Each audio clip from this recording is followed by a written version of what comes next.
மக்களின் பேராதரவுடன் 23 ஆண்டுகளை கடந்து தொடரும் ஃபாஸ்ட் ட்ராக்கின் பயணம். Symbol of prosperity, a symbol of growth, a symbol of more greenery life. Now we request the Honorable Governor to address the gathering.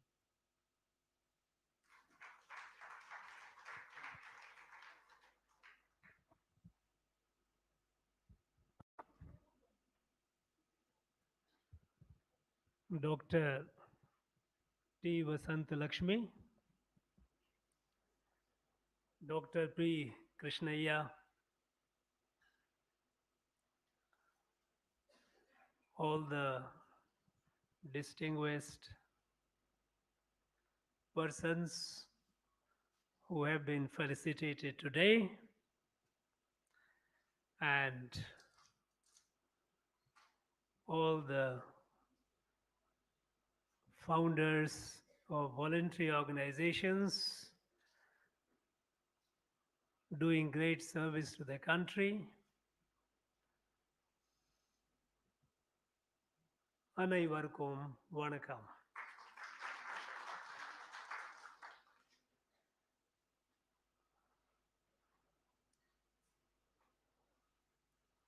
When I see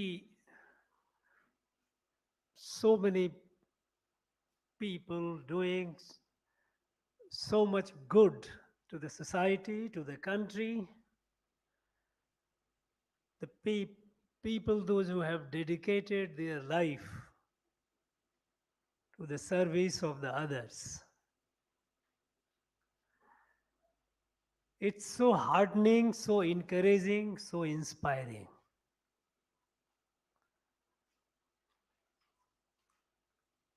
Those who have been felicitated today, they have been felicitated many times before.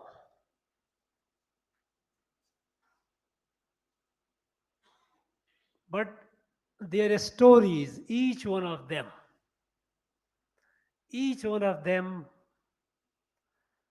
their stories need to be told, retold again and again and again. This is an inspiration. In fact, when I got to know, and some of them I had the privilege of, I feel so humbled that there are people who have dedicated their lives so much, and they are touching the lives of millions and millions of people in their own way, giving light, giving a smile, giving confidence, giving hope to large number of people. What a service. Service to humanity, service to the nation. And by felicitating them at the Raj Bhavan, I feel it is an honor for the Raj Bhavan.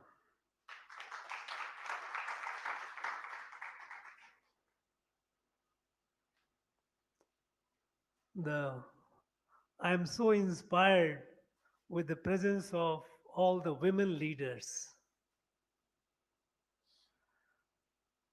Thank you, Vasanta Lakshmi ji, for bringing them together and making it possible for the Raj Bhavan to have them today.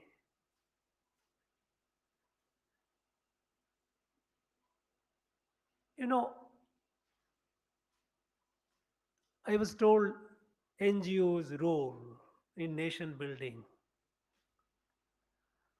You are nation builder.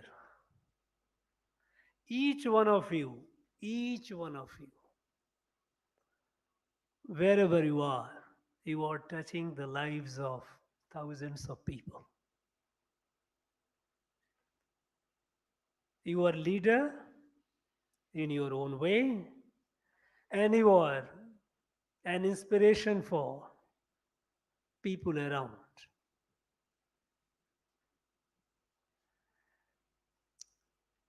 You know, nation cannot be built by the government alone. You know, government can build infrastructure, can build roads, can build hospitals, can lay the railway lines. They can build the all the essential or basic ingredients. They can make the country militarily strong. They can build, as I said, beautiful roads, airports, hospitals, but that is not sufficient to build a nation. A nation is more than a country. A nation is more than a state. A nation is a sense of belonging. Each member of the nation, each member of the country feels connected with the other. A sense of pride in being member of a large family. A nation is an emotional entity. And it is not possible for the government alone to do it. Because if you see the government, it consists of two sets of people. One is a political executive, that is the ministers, chief minister, prime minister, and that is political executive, and another is civil services. Now, the political executive, by sheer compulsion of the profession, generally, they do come up with good policies, but the priorities are, it is a game of power. There are rivalries, there are competition, it becomes contentious. Civil servants, they are employees. They do the job.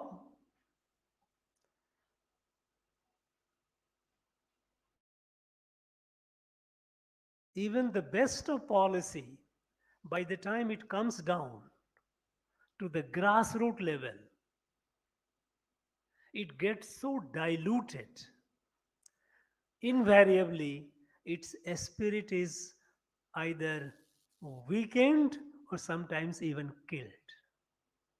It becomes a formality, a routine which they have to do. That connect, that seva bhav,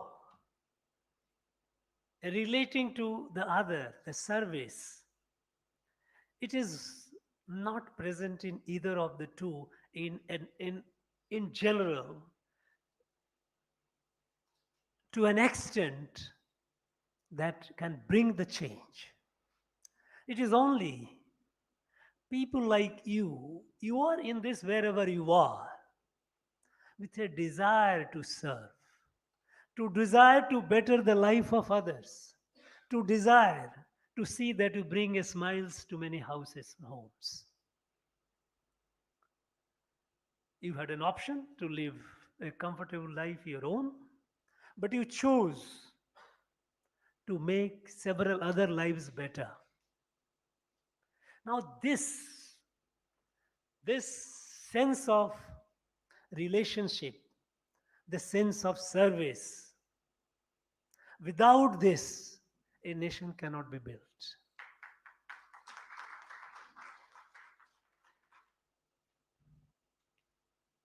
No, if we see in the last some years, we are seeing transformational changes happening in the country in every field, in the field of cleanliness, sanitation, in the field of education, in field of health,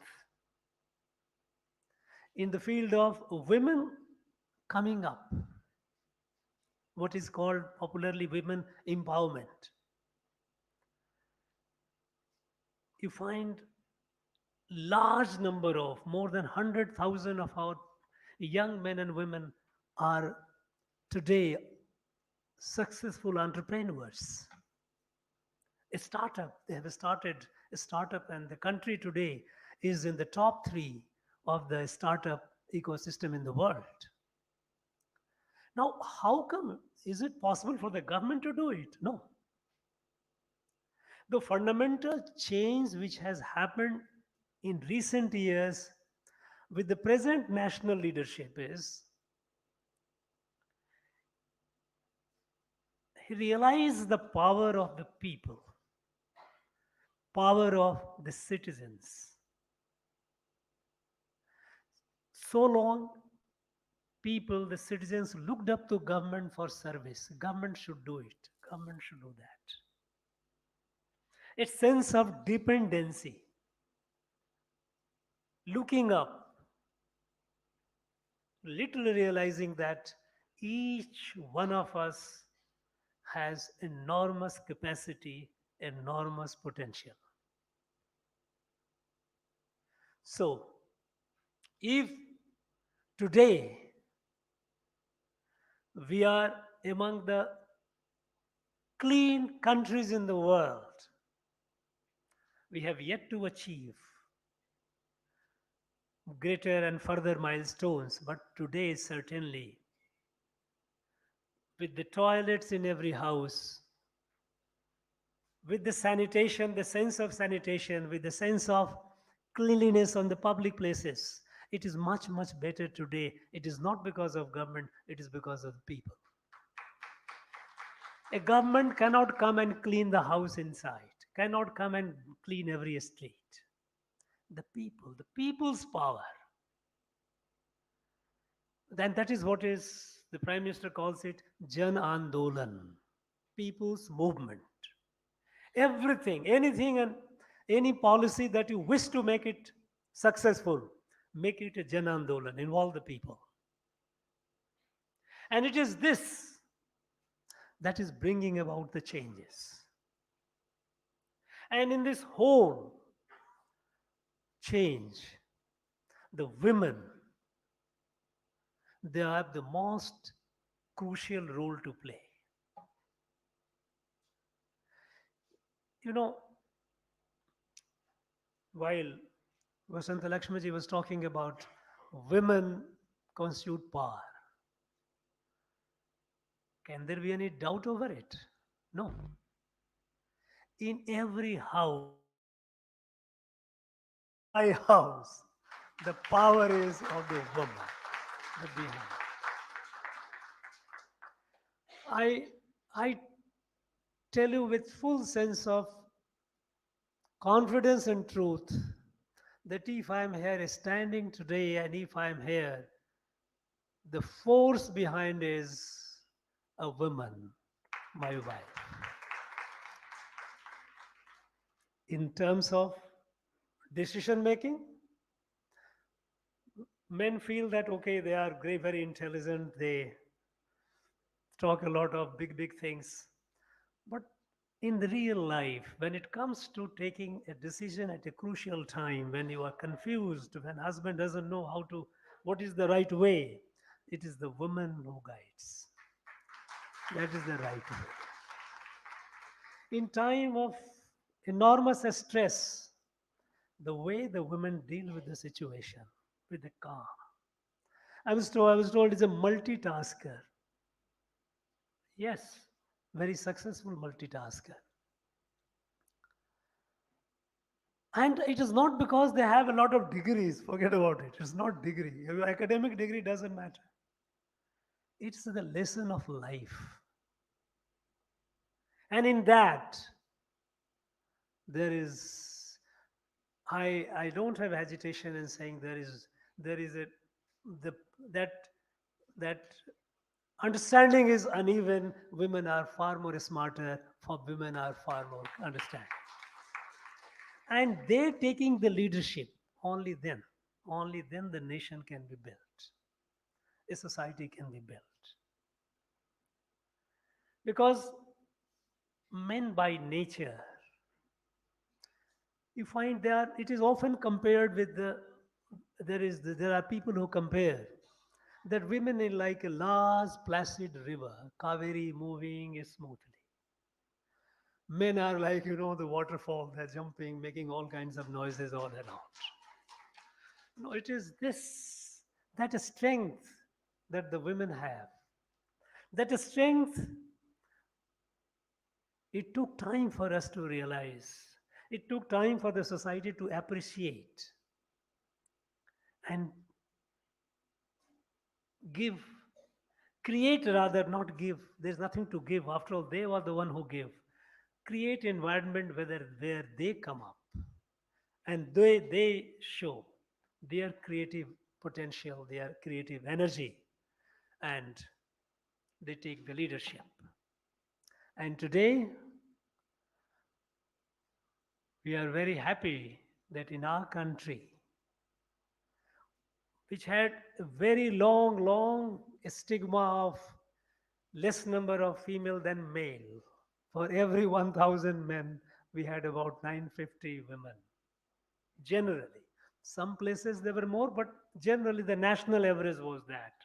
Today, we have more number of women than men. In 2021, that is what has demonstrated. And here lies the hope for the country. This country is moving forward with a sense of destiny. Destiny is that we must, this country of, imagine, 140 crores approximately. Nobody in the world took us very seriously till the other day. International affairs, we were at the margin. Today, the world looks at India with expectation to provide the leadership and provide the solution to many of the global problems. And we have demonstrated that capacity. The trust of the world, the expectation of the world is not without basis. In the global pandemic, when the whole world was affected, nobody was spared. No one knew how the way out. At that point of time, when the advanced countries, they developed their vaccines, they looked at it as an opportunity to make money. Imagine. When the world expected compassion, they converted it into an opportunity to make money. And the vaccine prices started soaring up. But when our scientists, when our people invented vaccine, we gave free vaccine to more than 150 countries in the world. This in time of global crisis, because it is in our culture, in our sanskar. It is in our culture we should treat the world as a family. Yadu mure, yavarum kele. Vasudhaiva kutumbakam, the world is a family. This is something, is not a political slogan. Thousands of years back, our sages, rishis, our people have said this. And we have our generation have grown up on this belief.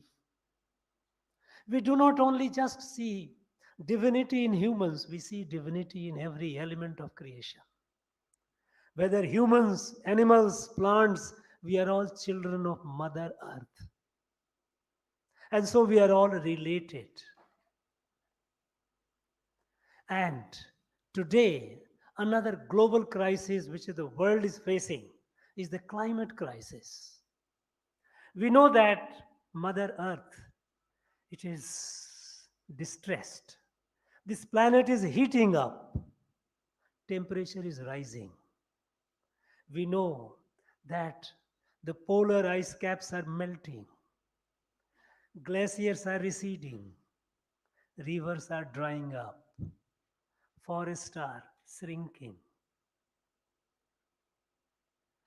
Unprecedented climate. The place known for cold environment, they are getting heat waves. The place not known for rain, and the entire population used to that kind of life, less rain, is now experiencing flood. All these disturbances, the fury of nature, in this major global crisis which is existential, it is this country, Bharat, India, which is showing the way. It is India which has taken a bold decision to be carbon free. Because the major source or cause for heating up the climate is emission of carbon in the atmosphere through use of fuel. We have taken a decision that we are moving towards carbon free energy. It was a bold decision when in 2015 the Prime Minister took the decision. There were many people who are skeptical. They said, how can a developing country, poor country, which needs so much of energy, much more than what it was producing, how could you move away from hydrocarbon, fossil fuel? But we took a decision and moved in an innovative way. We looked at sun god. Sun god has inexhaustible energy. He doesn't charge and it doesn't expire. And going towards this solar, wind, renewable energies, today we have already moved away. 40% of our energy is carbon free. 40% for it. And we are the fastest developing economy in the world. People said, if you without energy you cannot develop. That is a fact. Your economy cannot grow. It is a fact. But we are developing. We are the fastest with full energy. Our energy production has gone manifold. But we are moving from carbon to carbon free.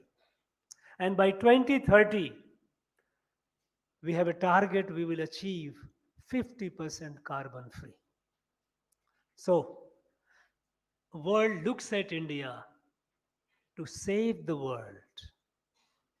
Save the world by doing what it is doing and demonstrating to the world that if a country of 140 crores can do it, if an experiment that can succeed in such a large country, it can succeed in the world. It is walking the talk as it is said. That is what we are doing. In terms of poverty, we are today, thanks to our farmers. There was a time when the British left, we were starved of food. When I was in my hostel, the food was rationed. We didn't have adequate food. And when the quality of rice was not, or the wheat was not good, our warden used to say, don't complain, this is not yours, it is coming from somewhere else. Thanks to our farmers, thanks to our agricultural scientists, today we are food surplus and we are feeding the hungry in large number of countries of the world. This is new India, new Bharat. And this new Bharat is moving forward with a mission to save the world. And to save the world, it has to grow. It has to grow more. It has to be fully developed. You know, at the time of independence, when India became independent, we had a great sage, Sri Aurobindo. Sri Aurobindo, who lived and most of his contemplative life, thinking life, his spiritual life was in Pondicherry, nearby. He wrote certain dreams, five dreams of Sri Aurobindo. And there he says that now this India has become independent, but India has a duty to perform. He said that in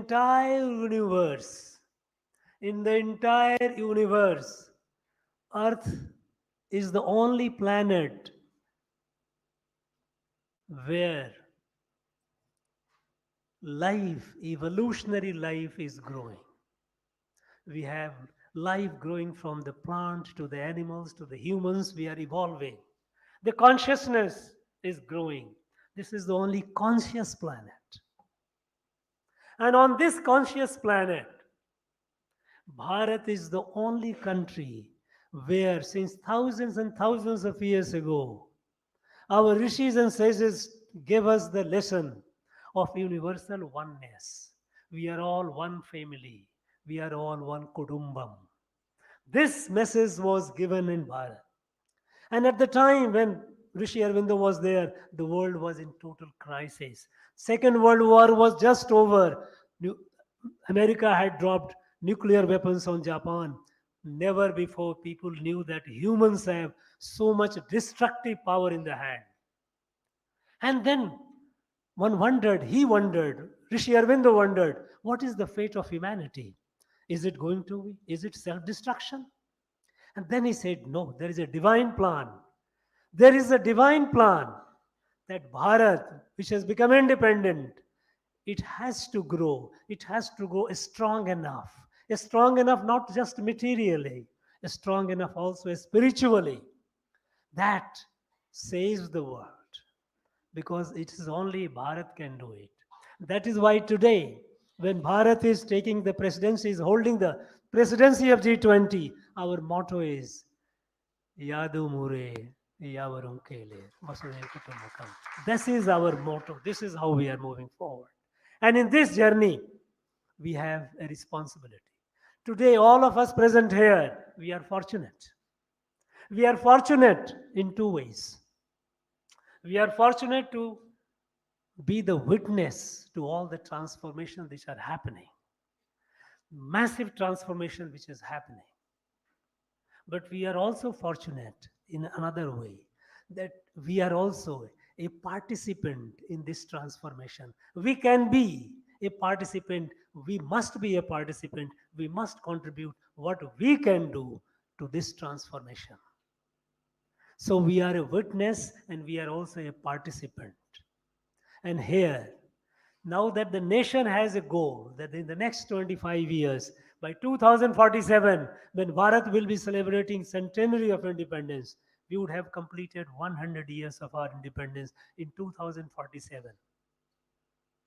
What all we should do, each one of us, each of the NGOs, each of the women leaders, those who are here, you also have to think of a plan.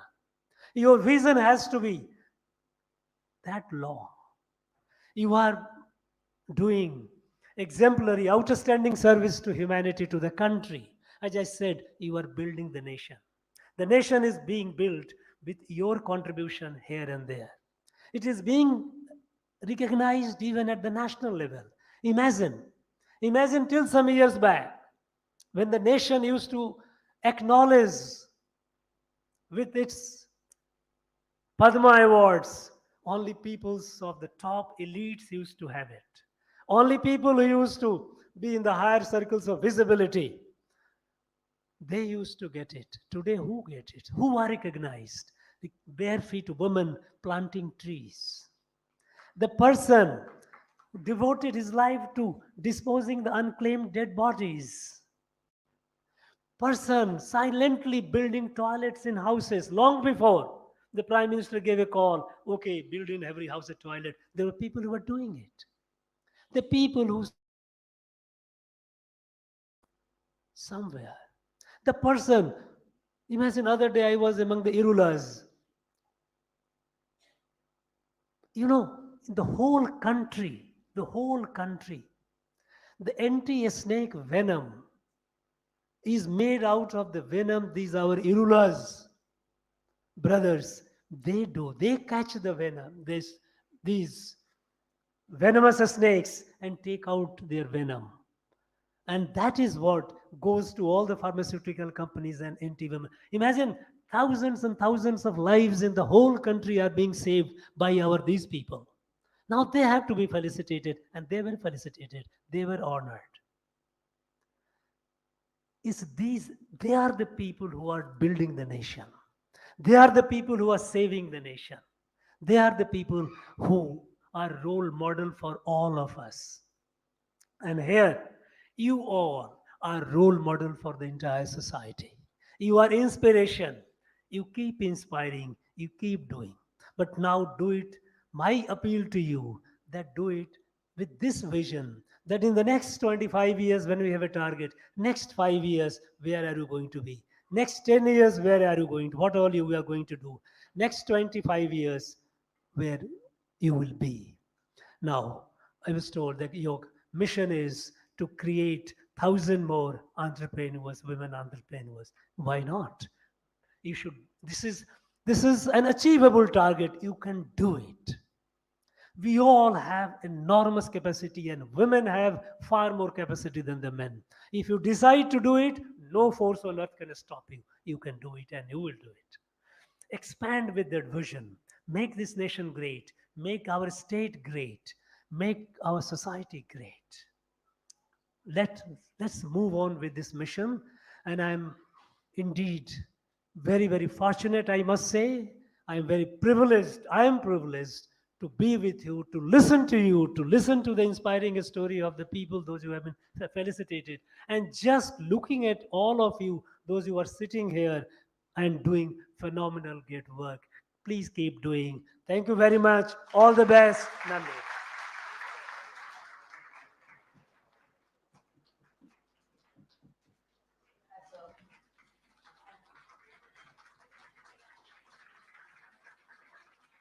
Token of love and gratitude for the care and concern showered by the Honorable Governor, representatives of various NGOs, along with the chairperson of VLCT and RC, will be felicitating the Honorable Governor with a shawl, a memento, and the most sacred plant, the Tulsi.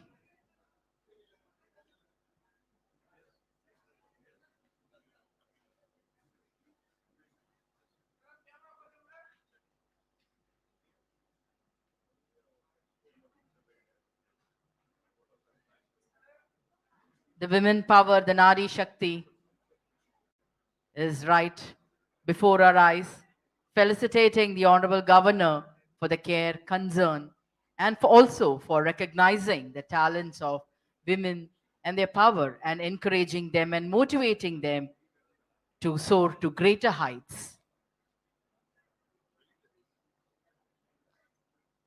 We thank all the representatives of the NGOs. Thank you, sir. Thank you, madam. Thank you all. Time now to share the sense of gratitude in words. And I call upon Dr. P. Krishnaya, Chief Advisor of VLCT and RC, to propose the words of thanks. And this will be followed by the national anthem. So I request all our dignitaries to stay back, and it'll be followed by a group photograph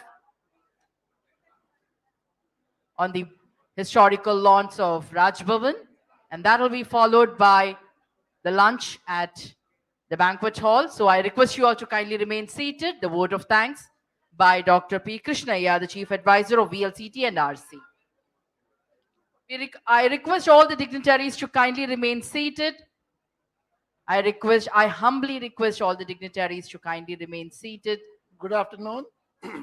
Vanakkam. Namaste. His Excellency, the Governor of Tamil Nadu, Sri R.N. Raviji, the chairperson of Vasanta Lakshmi Charitable Trust, Srimati Dr. Vasanta Lakshmi, of today's function, the women self-help group leaders and NGOs from the length and breadth of Tamil Nadu, the media persons,